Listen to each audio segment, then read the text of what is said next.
This episode is brought to you by Blockdaemon. You'll be hearing all about them later from me later in the episode, but now, on with the show. All right, everyone, welcome back to another weekly Roundup edition of On the Margin. This week, I'm joined, as always, by my fearless co-host, Mr. Mark Yusko. I'm using fearless intentionally. Yeah, it's been a fearful week. Beautiful. Fearless is beautiful, and it works on so many levels. So as we go into the sock reveal, I went back and forth between the Bitcoin bull market socks. I am wearing the orange shirt today, which I decided to wear yesterday. So if yesterday turns out to be the bottom, it's all because of me, because I wore the Bitcoin bull socks yesterday. But today I am, and I still don't have the sock cam, but today I am wearing the, rest in peace Bitcoin. And look at that date, 2019, right? So I'm going to read a tweet, and you can put this in the show notes if you want. When I fell from 30 to 2, they said I was dead. When I fell from 220 to 70, they said I was dead. When I fell from 1,100 to 200, they said I was dead. When I fell from 20,000 to 3,000, they said I was dead. Fall down 7 times, get up 8. Not dead. I am Bitcoin. So, fell from 69 to 17.5, not dead. And, Bitcoin is not dead. It is not going to be dead. And all the stuff that's going on, all the grave dancing, all the celebrating by the non-crypto people, and even the crypto people, I don't get that. Why would crypto people grave dance on each other? It doesn't make sense to me. It really doesn't. But I don't know, human nature. I don't understand it either. Part of this is maybe it's like, in all the time that I've been in crypto, which is, I missed the blow up of Mt. Gox and everything. I've never seen, just more forced selling, more panic, it's got to be one of the worst months and one of the worst years to be part of this industry, honestly. And I say worst just in terms of like pessimism and things unfolding and all of that kind of stuff. But I would. And we talked about this, right?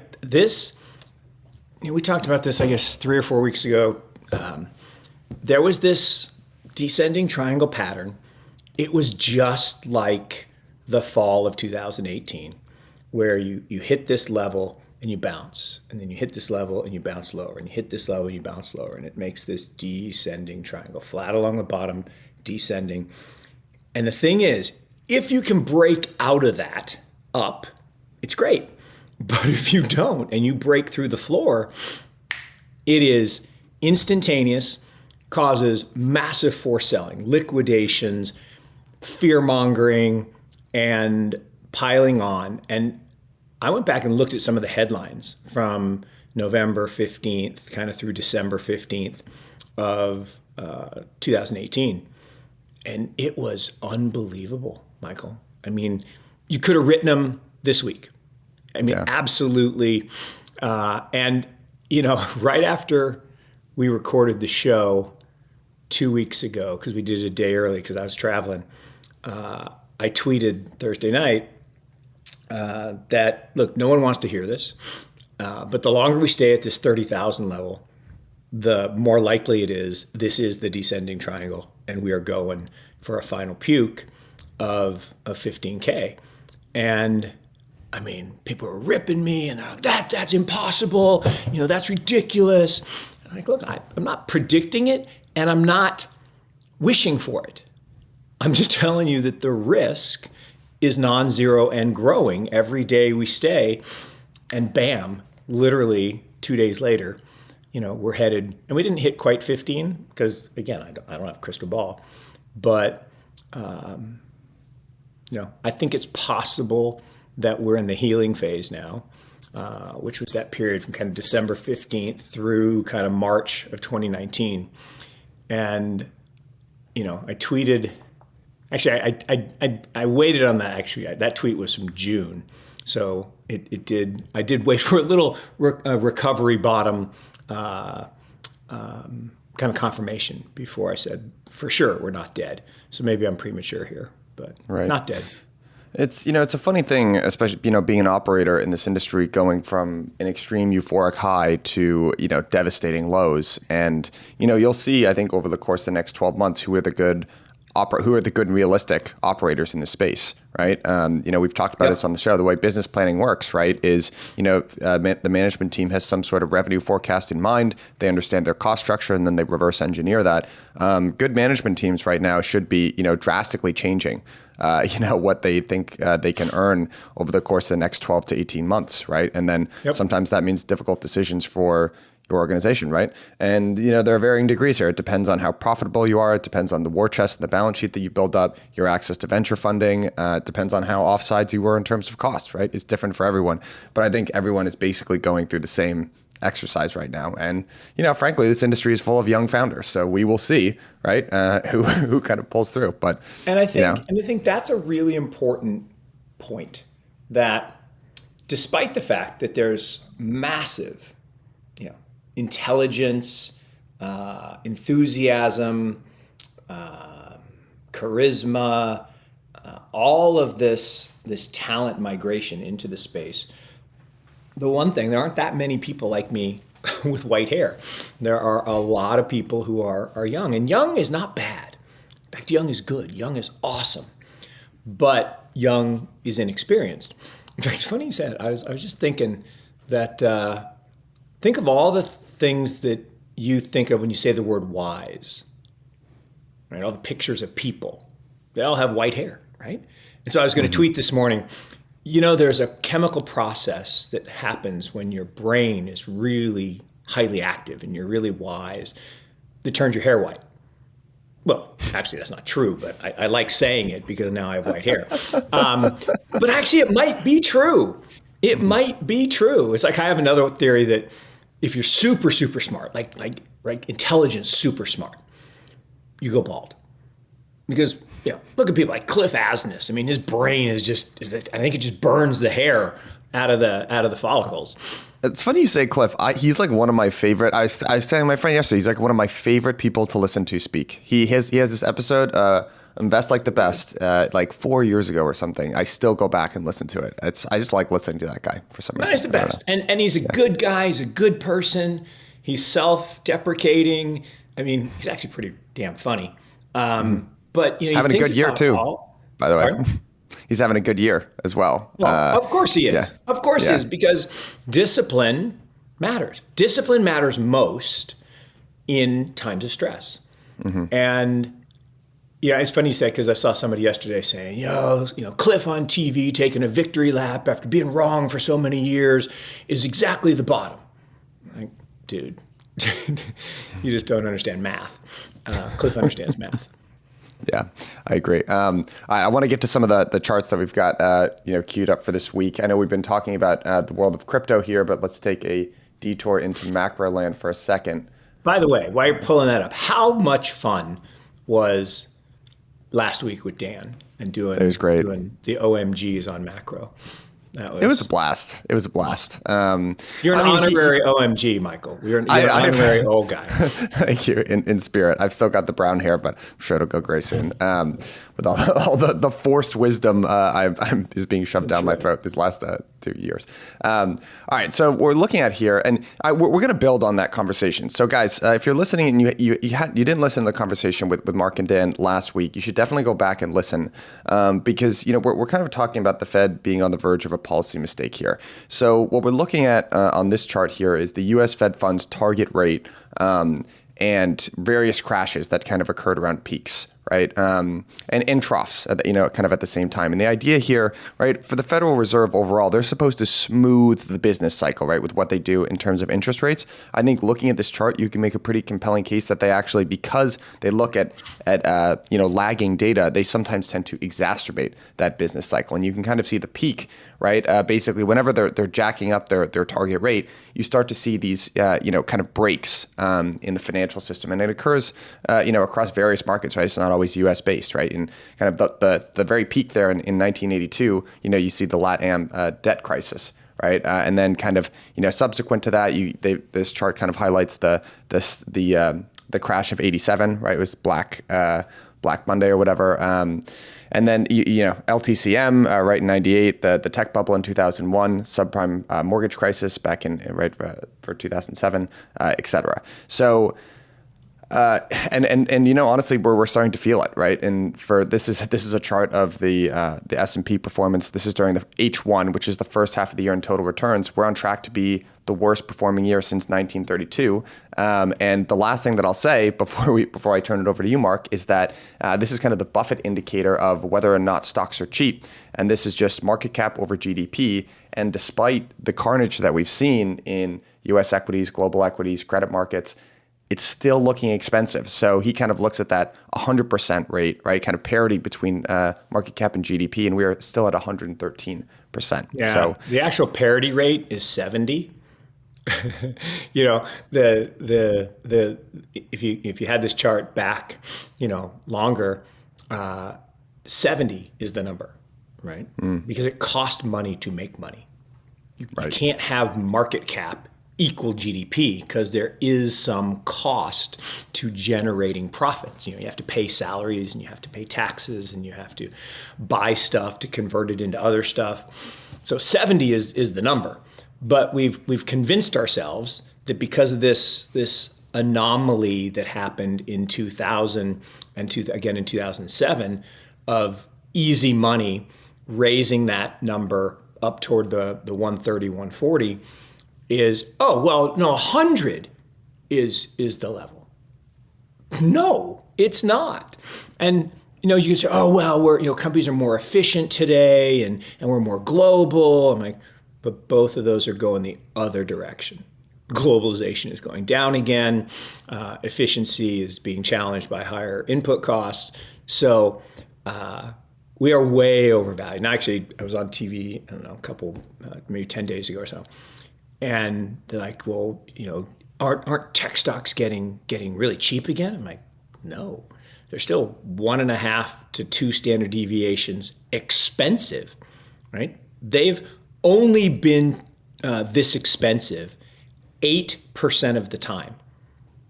Yeah. 8% of the time, right? So no, we're not as bad as we were at the beginning of the year. Okay, fine. That was the top 2% of craziness.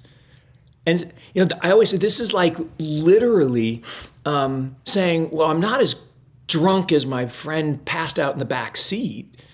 I had to drive. I'm like, no, you didn't. So being less egregiously overvalued doesn't make you cheap. Whereas Bitcoin has only been this cheap 4% of the time in its history relative to its fair value. So again, that doesn't mean it has to go higher from here. It doesn't mean it couldn't go lower. But statistically, probabilistically, one asset is in the 4th percentile cheap. The other is in the 92nd percentile expensive. It's just nonsense. Mark, do you view some of the carnage that we see? Because we'll talk about this a little later in the episode, but obviously it's a pretty rough time for crypto in general.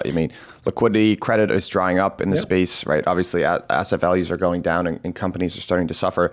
Do you view crypto a little bit as like the canary in the coal mine for what's going to go on the macro stage? Because I think that's kind of what's making people so worried in crypto is that, okay, we have this carnage, but there's still this colossal macro overhang where, to your point, stocks are still expensive. It seems, like the real estate market in the US, despite mortgages, that's the one that I just can't seem to figure out. Like the mortgage rate is skyrocketing, but home sales are still, they haven't seemed to be impacted. So, they have, and they're about to get really impacted. New mortgage applications, month over month, were down like 94%. Okay. But right. And yes, some transactions are still happening, but those are they were in the process. And, a buddy of mine has I don't know if it's a cousin or a sister or something, but who's a real estate broker in New York. And she has no listings, like none. Like people are just taking their stuff off because they don't want, because prices are collapsing and they're gonna collapse, particularly in certain markets, like high-end New York residential is gonna see some massive declines. Back down here in North Carolina, house right down the street from me just went on the market on Monday, and a month ago, not like a year ago, a month ago, the sign would already have a sold on it. There would have been 17 offers. There would have been people like, trying to sneak in on Sunday night and make an offer. It's still for sale. Now, that doesn't mean it won't sell. It will sell because there's not a lot of inventory here because Apple is moving their headquarters to Raleigh. So, a lot of people are moving out here. But there's so much leverage still in the system. Mm-hmm. Incredible. Yeah. There's incredible margin debt in the system. There's incredible government debt in the system. There's incredible personal debt in the system. We talked, I think, 2 weeks ago, about the credit card numbers exploding. And then, the funny thing is, people are like, oh, retail sales are booming. I'm like, are you joking? That's not adjusted for inflation. Just because people have to pay $6, $7, $8 for gas, which is the bulk of that retail sales growth, that's inane. I mean, and the fact that people don't look through data, it's like the other thing that they don't adjust retail sales for is population growth. It's like, why wouldn't you adjust for that? But they don't. So there are more people buying stuff, and they call that growth. Like that's not growth. It's like when two companies merge, and they say, "Oh, our revenues are going to go up 100%." I'm like, "No, your revenues are the same. You added another company's revenues." But I don't know. It's just the amount of engineering of narrative that goes on is amazing. And just because something goes down 40 or 50% doesn't make it cheap. If it needs to go down 90 or 95% to be below fair value, the only thing that matters with cheapness is value. Well said. And again, the point that you and Dan were kind of talking about, last week, right? There are forward-looking indicators of softening, right? So this, you've kind of got a chart of U.S. financial conditions, right? It's just kind of like monetary easing versus manufacturing, right? So we were talking about PMI. Like go back to that one for a second. Yeah, I'm not a PhD in statistics. But that is a really high correlation. The red line and the blue line are super highly correlated. And I was a wrestler in high school, and my coach had this great line. He's like, where the head goes, the body follows. So you want your opponent to go a certain way, move his head that direction, and the body will follow. So the blue line is not talking about softening. The blue line is collapse. The blue line is recession, bordering on potential for depression. And, the PMIs are going nowhere but down from here. Yeah. And it totally makes sense, right? Like to your point, if I need to spend money to make money, right? If you're a manufacturer, you need to finance all of your activity. So if credit is drying up or it's harder to access or whatever it is, then you necessarily need to take a look at your operations and say, okay, maybe there's some activity that I thought I could finance before that's no longer the case. And you're starting to see that. Like this was a huge miss. So we've got US and global PMIs here, right? US on the left and global on the right. And, this survey that gets done, people were expecting a 56. It came in at just over a 52, right? And, I think the Fed, there's a real case that you could make that they're not really listening to the market right now. And they're on the verge of making a pretty drastic policy mistake because the market is already trying to get on sides, and the Fed is kind of continuing to hike into an environment which all the forward-looking indicators are telling you growth is really slowing down. Look, we've talked about this. I mean, this is, I believe this is a 1937-esque policy mistake. 1937 policy mistake, turned a garden variety recession into the Great Depression. And, the 90-year cycle says this is going to happen. The 90-year cycle says that humans do stupid stuff, like really stupid stuff every 90 years. And I don't know why. I have to go back and really understand. It has to do with generational cycles and, just inexperience and youth. And although, Jerome is not young, but it's just, this is bad. And I think it's probably the opposite of youth and inexperience. It's probably aged and intransigent. It's kind of like why our government is so messed up right now. It's a bunch of, septuagenarians and octogenarians, and people just get less pliable, less adjustable as they age. And that's, hate to say that, but it's true. And this, 1840s, bad depression, 1930s, bad depression, 2020s, again, I'm not predicting it per se. I'm not wishing for it. I don't want to be in a depression. Trust me, I do not. But man, all signs are pointing to just really bad stuff.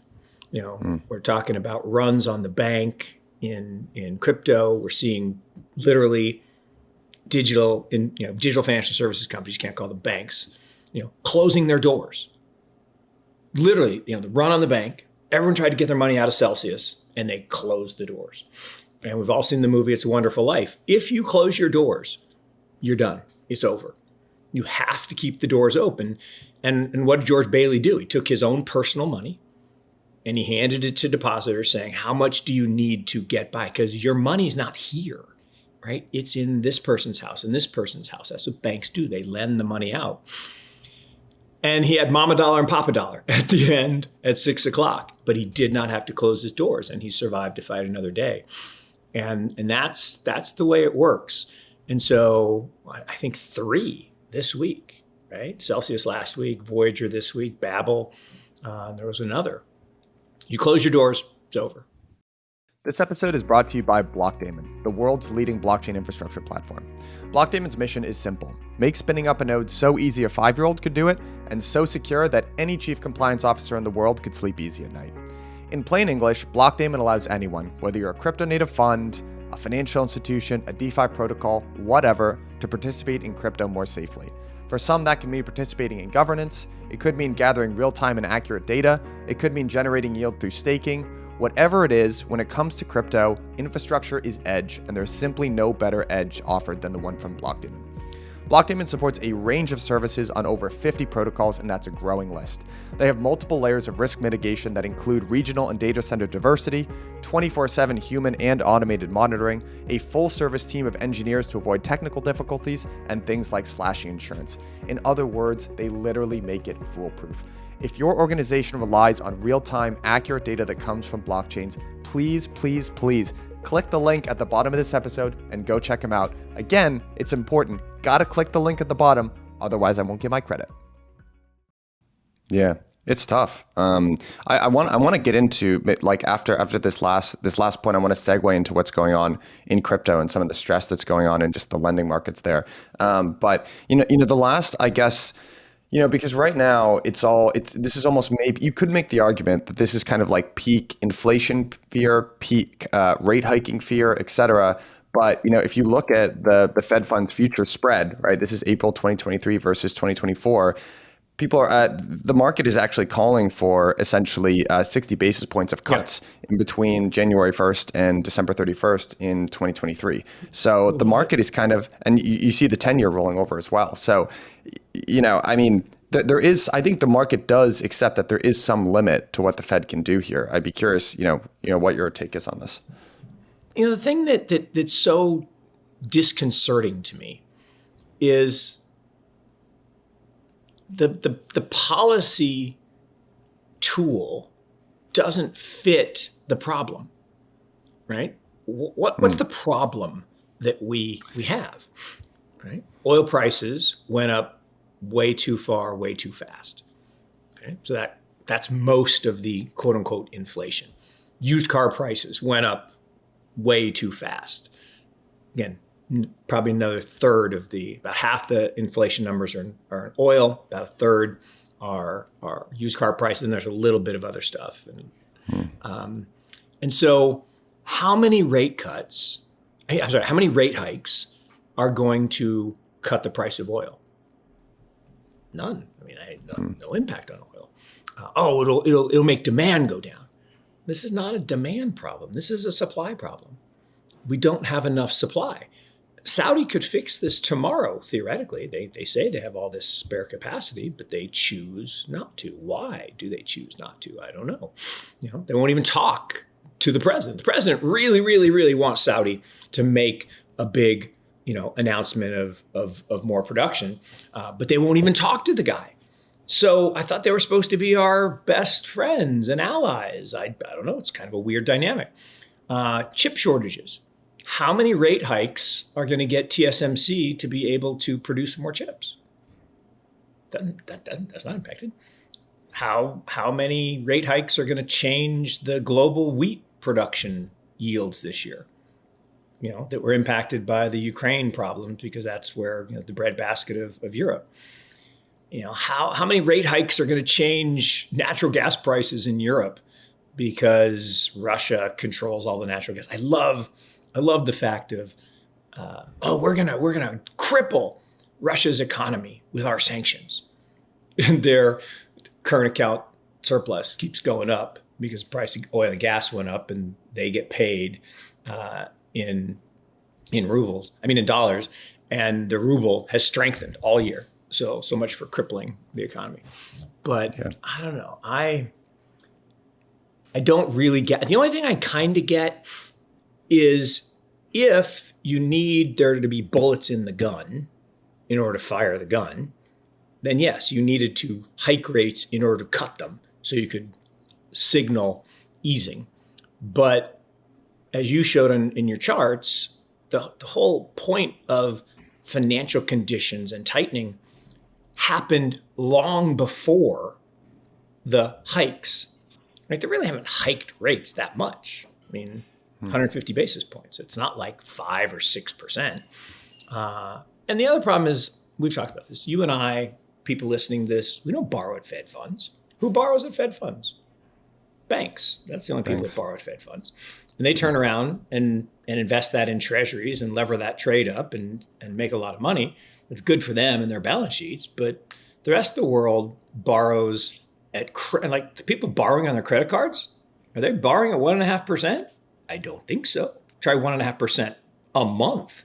I agree with you. I think it's a tough situation here. And this crunch that we're feeling globally, right, and in more traditional financial markets, it seems like we're going through that on steroids in crypto. So to your previous point about these runs on banks that are happening, let's just talk about kind of the situation that's going on in crypto. We alluded to it last week in our discussion with Dan, but maybe we can get into some more detail this week. So there's a lot of pressure on, again, let's not call them crypto banks. Let's call them, what did you call it? Digital financial services companies. Digital financial services companies. Okay, great. So we've got a couple of these that are under stress recently. And most of this, it seems like, is coming from the contagion that's associated with Three Arrows, right? Three Arrows, again. Ooh, yes. Yeah, a lot of information coming out around these guys. I have to admit, I've been pretty surprised about this entire situation. Their reputation is, they're the smartest guys in the room. But it appears that they were being pretty risky, bordering on some more than risky actions, let's say. Bordering on not just disingenuous, but outright misrepresentations, right? Mm-hmm. I think it's kind of like sins of omission versus sins of commission. Like if you go to a bank and say, I need to borrow some money, and they say, well, how much other debt do you have? I don't have any other debt. Okay, that's a misrepresentation, but that's a sin of omission. Now, it's a sin of commission because you actually made the misstatement. But it's coming to light that they borrowed money from everybody, like literally from everybody. And look, there's no question that they were, for a period of time, which is kind of the way these stories always end, the smartest guys in the room, right? They turned a little bit of money into a whole lot of money, like, thousands into billions, through trading and leverage and some would say some good things, right? They anticipated some new projects doing well. They had the core projects that they were early on, but at the end of the day, they, like any other leveraged speculator, because they're leveraged speculators, they had, pay the piper. And it turns out when you've borrowed too much, 3 billion of equity, 18 billion of positions in an 80 vol asset world, some of those even higher vol, just too much, right? 1 turn of leverage, you can survive. Kinda. 2 turns of leverage, now it's tough. You get to 6 turns of leverage, you don't need a very big move. And a 30 to 20 move, like that, it's game over. And I really don't understand. I've never understood this, whether it was long-term capital, and we've talked about this. Long-term capital had a great business, convergence trading.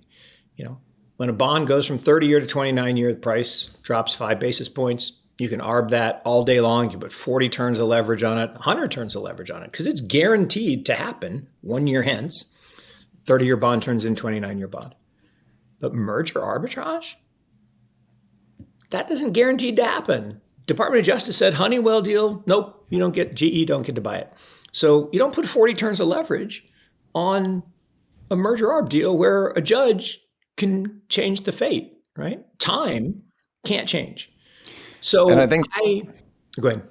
I was going to say what you're alluding to there, right, is the GBTC ARB that they ran in size, right, with an enormous amount of leverage on. GBTC being the Grayscale Bitcoin Trust, right? That's the Barry's golden goose right over there at Grayscale, and there were a lot of people that took bets that essentially it trades at either a premium or a discount to NAV. Historically, it's tended to trade at a premium. A lot of people did not expect it to start trading at a very steep discount, which started costing 3 Arrows a lot of money. Yeah, and again, I think that's a really good example of youth, inexperience, not understanding history, not being a student of history like yourself, which is a really important thing to be. Here, the trade of buying private shares of GBTC, trust, because this was a trust, Cayman Trust. The only way you could get it in the beginning was to buy private shares of this limited partnership, and you had to be an accredited investor, right? And you had to hold it for 1 year. Then you could sell into the public markets as a secondary transaction.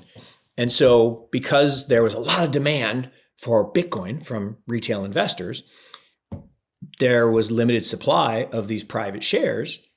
There was a spread. Mm-hmm. There was a positive premium.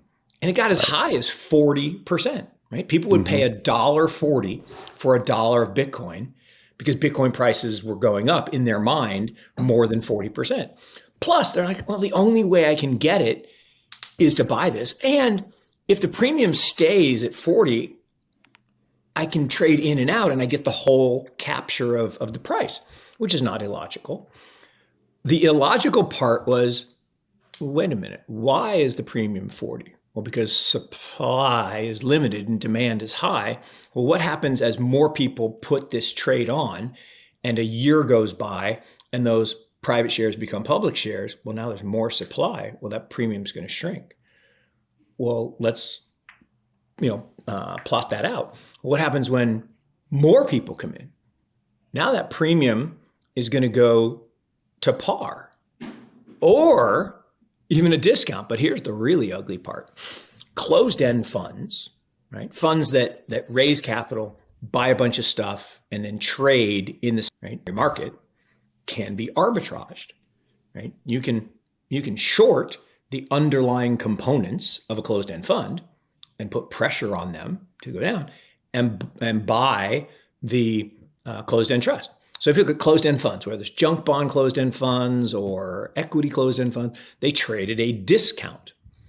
And people didn't understand because they weren't around or they didn't do their homework that this is just a closed-end fund. It's a trust, different name, but it's a closed-end fund. So then, in the infinite wisdom, I will say, intentional malice of the SEC to approve Bitcoin futures, they created a vehicle for the banks. Because remember, this is the then they fight you phase, right? 2009 to 15. First, they ignore you. Yeah, bunch of nerds and geeks playing with this funny money, whatever. Then they laugh at you. 15 to 21. Wait, they're getting rich. But they're still a bunch of nerds and geeks. It's magic internet money. Who cares? 2022 to 2027 is then they fight you. They're like, oh shit, this is real. And this is threatening me. And so if you're a big bank and you don't want this to exist, you can go into the futures market and you can short the shit. Probably shouldn't swear on this, but you can short the heck out of. Yeah, it's like HBO. You can short the heck out of this asset and cause people to lose money. And, back in the day, 1907, and this will all come around to this conversation. 1907, there was this thing called Knickerbocker Trust. And Knickerbocker Trust was eating JP Morgan's lunch. They were just a better bank. They were a trust company, not a bank, chartered under a different rule. But you could deposit your money. And it literally was like It's a Wonderful Life. Just like that, right? The little building alone against the big Mr. Potter, the evil guy. And JP Morgan famously said, well, I like a little competition. I don't really like a lot of competition. So as the story goes, JP said, well, I don't like Knickerbocker Trust. I will spread rumors that they are insolvent, and I will cause a run on the bank. And the famous picture, go to Wikipedia and look at Run on the Bank, and there's a picture of these ladies in dresses and heels and guys in top hats running with their umbrellas to get their money out of Knickerbocker Trust.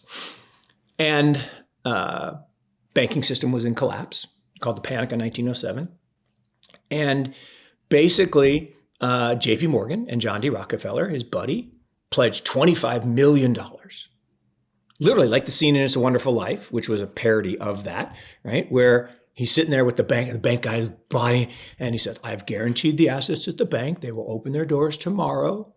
And George Bailey says, yeah, because he just took over the bank. Yes, that's what they did.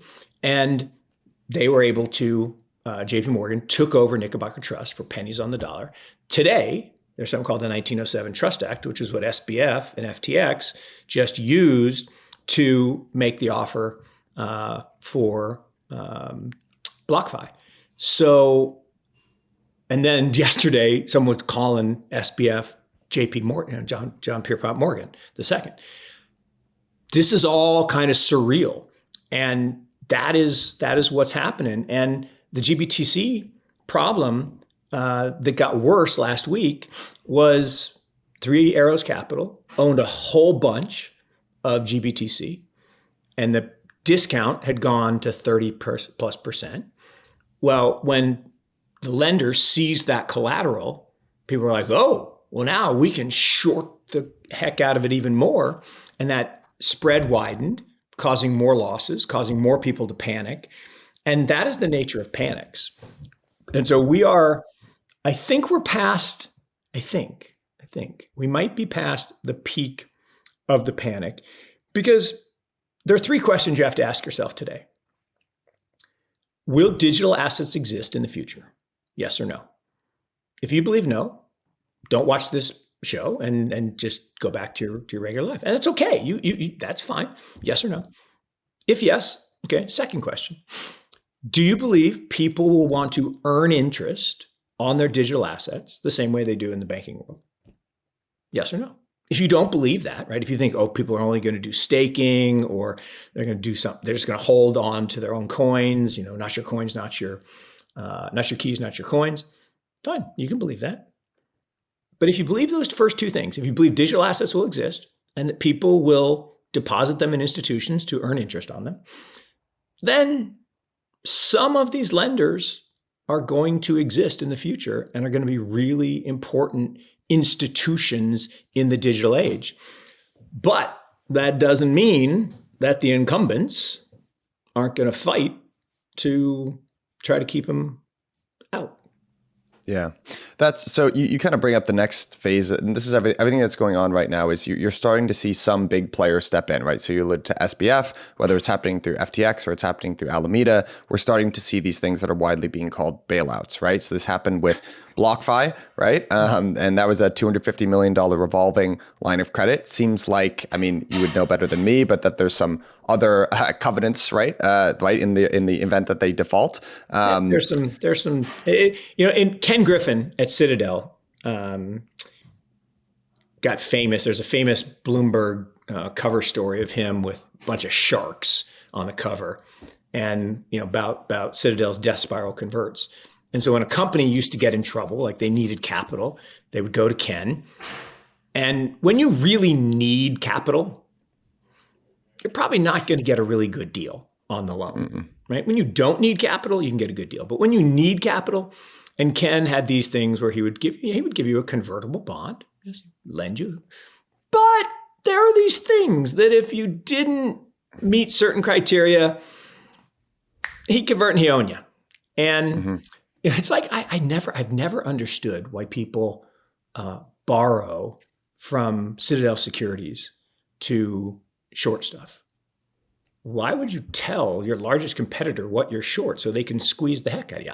I've never understood that, but Ken's a genius, one of the smartest people I've ever met, absolute monster, moneymaker and innovator. But we are there are some other covenants to these deals that are very sinister. We have to get the word sinister in for Sinister Saturday. So we do, yeah, and I would assume there was a similar loan made to through the Alameda entity, right? Alameda Ventures to Voyager, and that was a little bit larger. And again, to tie this all back to Three Arrows and why this stuff matters so much, I'm pretty sure Voyager went public with the fact that they had $663 million worth of exposure to 3AC, and that their cash position was not, they were not in a position basically to absorb that loss. The loan that was extended to Voyager essentially was right about that amount. Right. So it seems like it's a direct attempt, right, to plug the hole. And, I guess there are two different sides of this. Right. And here's what the other thing that I will say about this as well is that, look, in a system where you don't have the Federal Reserve, right, and crypto roundly rejects, we do not want a mechanism in the middle. Right. That's kind of the whole point of this space. Then yeah, part of banking is a little bit of a confidence game, right? So on the one hand, I see all these people going out on Twitter saying, why would you ever have be in a CFI lender? You got to get your money out. Look, guys, people need banking services, right? The need for banking services. Those people are idiots, first of all. Second, it's possible that some of them, and I mean that sincerely, they're idiots. Second, sincerely, some of them may be anonymous accounts that are actually from the big institutions that want these things to go away. So don't ever forget that. Like I see people retweeting these things, these long, things from these animal, anons. And they're like, these people have like 600 followers. Why would you listen to that person as if they are an expert? Consider the source. Think about why this is out there. And the idea of saying you need, that CFI is bad. Look, CFI is the evolution of TradFi. And yes, we want the world, those of us who believe in it, want to have a DeFi world. That's fine. But you can't do certain things in pure DeFi. Okay? You just can't. And particularly can't do it yet. And maybe when there is a robust DeFi system that can compete with the traditional CFI models. But we've talked about this. My dad, no way. He's not going to hold his own keys. It's just not going to happen. And there are plenty of people, just like we don't need banks. I could lend you money, right? Like directly, peer-to-peer. That happens all the time. But I don't want to keep my cash in my house. I just don't. I want to earn interest on it. I want to have access to it digitally. Well, just put it all in Bitcoin. Yeah, but then I have a very volatile asset, 80 volatility, and in cash. Blockchain is not, Bitcoin is not cash. Let's just be perfectly clear about that. It is not cash. So, I think, and it's funny, the Latin root of the word credit is credo, which is I believe, the very assumption, right, of banking is you need people to believe in each other. You need trust. And if we don't have some central mechanism, right, the Federal Reserve, the lender of last resort, then I don't know. It's really hard to get around the idea that you do need to have some trust and belief in these systems. So, I guess the one argument that you see kind of flitting around Twitter is that, hey, let all of these institutions just die, get all the pain out. Like, sorry, retail, this is bad for retail investor, et cetera, et cetera. But it's hard for me to escape that first principles idea, like to your point, that we do need banks. And if you are advocating for, like, what are you advocating for here? That's what I'm just like, what are you advocating for? And I think actually, this is my conjecture here, but I think one of the things that we will realize was broken this time around is this reliance on pure anonymity. I think there are limits to anonymity, frankly. Mm-hmm. And I think what we would ideally be building towards is some sort of on-chain credentialism. There's actually an old idea from 2017. You can go back. Selkis used to talk about this token curated list, TCR. This is widely now talked about as like a bad idea, failed thing, whatever. But the idea was that, with on-chain data, you can build up some sort of identity, an on-chain identity where people can track you, whether or not you're creditworthy, trustworthy, based on the actions that you've taken on-chain. And I think, it started with Sifu, and there have been so many other, instances since then that you can't just trust people because they tweet stuff that gets a lot of engagement, because the false assumption that restaurant rests on is that people are smart, when in crowds, people are dumb. But it's worse than that. They're sinister. Go to Yelp and read the comments or the reviews. 80%, I don't even know the number. I'm making that number up, like 85% of statistics are made up on the spot, right? So I don't know what the number is, but a whole bunch of them are done by the competitors, right? If you got a dentist, my friend, right, runs a IVF clinic, right? He's a very, not famous, but he's a very, very well-known doctor, helps people, have kids, and he's spectacular, right? But his biggest competitor went on Yelp and wrote all these bad reviews. And he's like, that's ridiculous. How can that happen? How can somebody go in? But there's no restriction to that. And so again, why would you read a tweet storm from an anonymous account making a bunch of conjectures that most of them are just wrong? Like this Otter dude, or guy, whoever they are, most of what they write is wrong. A couple of things are right, but most of it's just factually incorrect. Yeah. And yet it creates this storm and people react to it. I'm like, well, if I told you to jump off the bridge, would you jump off the bridge? Why are you doing that? Why don't you think about what's your experience been with this institution that you work with? Yeah. Now, if your experience has been negative, like you tried to move your capital and it didn't work, like I had this experience with my bank. I tried to transfer some money to Coinbase and they put a 14-day hold on it. Like 14 days? Are you kidding me? Seriously? Oh yeah, this was crazy. This was a while ago, but they didn't want, right, money going from TradFi system into digital assets. So they tried, to stop it, but they had to eventually do it. But if you read the rules of your bank account, it's not your money. They can actually not transfer it if they want to. So anyway. Yeah, it's ridiculous. I think at the end of the day, people need to be, obviously it's good to be careful, but also we need to have a little bit of trust, right, in things that people are doing. Unfortunately, Mark, I know that's... I know you got to run, but I think the point you just made on credentializing identity, I think is so important. Think about it. If you're reading Twitter and somebody makes a nutrition claim and that person is obese, poor health, in real life, why would you listen to that? It's like our health ministers around the world. You've seen the picture. They're all like, oh my God. Why would we listen to them? But, look at Sean Baker, right? This guy's jacked and he's good looking and he makes a point on nutrition. I'm listening to that guy. Credibility. And there should be a way, to your point, for everyone to know, yeah, when financial services, I'm going to listen to that person. In nutrition, I'm going to listen to that person. And a comment is not equal. If I comment on beauty and glamour, don't listen to me. I have no style. I have no taste. I mean, don't listen to me. I still may comment, and I'm free to do that, but I should get no credibility score for that. Yeah, I'm with you. All right. Unfortunately, that's all the time we have. Mark, as always, best hour of my week, my friend. I will see you back here same time next week. All right. See you, man. Cheers. Have a good weekend.